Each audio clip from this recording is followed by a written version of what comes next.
যাচ্ছি সহকর্মী হুমায়ুন রশিদের কাছে। তিনি আছেন রাজধানীর ওয়ারী এলাকায়। সেখানে ঢাকা ৬ আসনের বিএনপির প্রার্থী ইশরাক হোসেনের নির্বাচনী প্রচারণা শেষে দলের নেতাকর্মীদের সাথে মতবিনিময় করছেন তিনি। হুমায়ুন, মতবিনিময়ে কি বিষয় নিয়ে আলোচনা চলছে আমাদেরকে বিস্তারিত জানাবেন।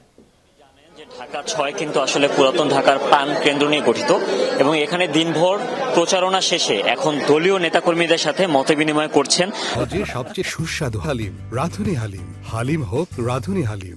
বিএনপি প্রার্থী ইশরাক হোসেন তিনি যে বিষয়টি নিয়ে আলোচনা করছেন সেটি হচ্ছে প্রচারণা তো বেশ কয়েকদিন হয়ে গেল, তাহলে এখন আসলে ভোটারদের কাছ থেকে তাদের ফিডব্যাকটা কি, তাদের প্রতিক্রিয়া কি, ভোটারদের সমস্যার জায়গাগুলো কি, এই জিনিসগুলো নিয়ে আলোচনা চলছে। এবং একই সাথে সামনে যে 2-1 দিন বাকি রয়েছে সেই সময়টায় প্রচারণা কেমন করলে ভোটারদের আরো নিজের দিকে টানা যাবে, আরো নির্বাচনে জয়যুক্ত হওয়া যাবে, সেই বিষয়টি নিয়েও তারা আলোচনা করছেন।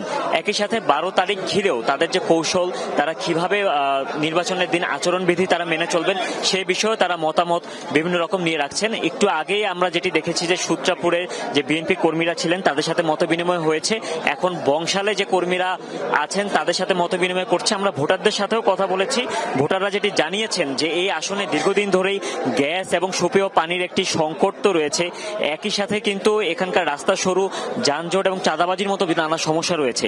তারা আশা করেন প্রার্থীদের কাছ থেকে একটি ভালো পলিসি, একটি ভালো প্রতিক্রিয়া, যেটি সমাধান তারা করতে পারবেন। আমরা একজন কর্মীর সাথেও একটু কথা বলতে চাই যে ভোটারদের কাছ থেকে আপনার কিরকম প্রতিক্রিয়া পেয়েছেন, যদি 2-1 বাকি একটু জানান। আমাদের মূলত মুক্তিযুদ্ধের পক্ষের এবং মুক্তিযুদ্ধের বিপক্ষের শক্তির সাথে আমাদের প্রতিযোগিতা। আমরা ইতিমধ্যে বিভিন্ন ধারা ঘুরে দেখেছি যে তারা মুক্তিযুদ্ধের পক্ষে রায় দেওয়ার জন্য উদগ্রীব হয়ে আছে। আমরা আশা করব ইনশাল্লাহ ধানের শীষে বিজয় তথা আমাদের। দর্শক, আমরা নির্বাচনী প্রচারণার খবর জানতে সরাসরি যুক্ত হয়েছিলাম ওয়ারীতে, জানছিলাম সেখানকার ধানের শীষ প্রার্থীর প্রচারণার খবর।